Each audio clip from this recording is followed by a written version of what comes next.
Okay, today is the day to tape the joint. So I have pre-filled the gap and made it level. The reason I wanted to do that was because this drywall was tapered and there was quite a disconnect. And if I was trying to put tape over that, I don't think it would lie flat. And the tape is intended to go over two surfaces that are at the same level. It might have been better in retrospect if I had got drywall which was not tapered. I used the factory edge here because I wanted a nice straight edge. I didn't need a nice straight edge there. I just snapped that off. But on this side I ended up with that disconnect. I also could have done this the other way and have put the rough edge over here.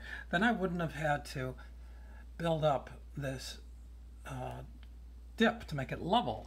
You know, possibly I could have put it on even if it wasn't level, but I didn't want to take a chance because I wasn't in a tremendous hurry. So I added, now every time you, and I used, to fill this, I used the joint compound, which shrinks. So when I put it in, you can still see that gap. So I just added it a couple times, sanded it once, added it again, until it was flat. Now, I trowel it down or with a knife so that I don't have any buildup on the wall side. And the level I'm shooting for is the level of the finished wall. I want to add the tape over that. Now, I have paper tape and I have the mesh tape. But from what I read on the internet, the paper tape is stronger than the mesh tape. Okay? The mesh tape, you can distort it and what have you, and the professionals say to only use it in non-critical applications. I consider this application critical because if you slam the door, I don't want this crack to show up here. Now, it wouldn't be the end of the world. I'm sure I could fill it, and I might end up, who knows, I might end up cracking anyway. So I've decided to use this paper tape, which I inherited from my father-in-law, along with the mesh tape. But I figured I'd got it, so I might as well use it.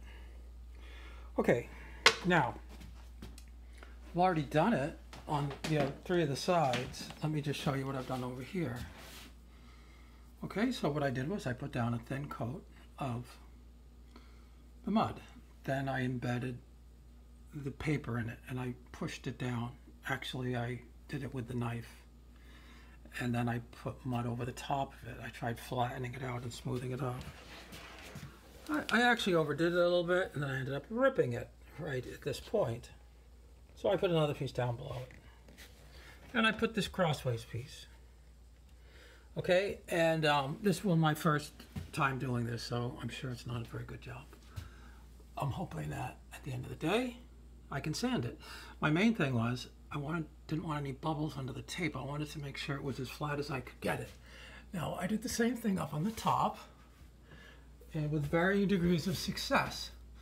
After a while, I developed my technique to, actually when I first put the tape down, to push on it with my fingers, smoothing it out, particularly if there's any spots that I feel there might be a bubble under it. Okay, I want to press it down. Okay, so now I'm going to do this section. I'm using this, it's a 4.5-inch knife. Basically, I'm just going to, step one is I just basically put a thin coat on, almost, as they say, it doesn't matter how you do it, because I got plenty of time. So, here's what I've been using. It's just the joint compound that I happen to have for various repairs. I'm actually running low on it, but I'm sure I have enough just for this tape on this side. Although it is running down to the bottom. I don't know if you'd call this all-purpose or whatever. I did add a little water to it because as I was doing the top, I noticed it seemed to be getting too thick. Okay, and every time I have this open, of course, it does dry out a little bit. By the time I get down to the bottom of it, it's not quite as moist as it was originally, or thin. And I thought that was a problem because if it's too thick, I don't have much working time with it. So I think this will be fine. I'll open this up. I'll apply it.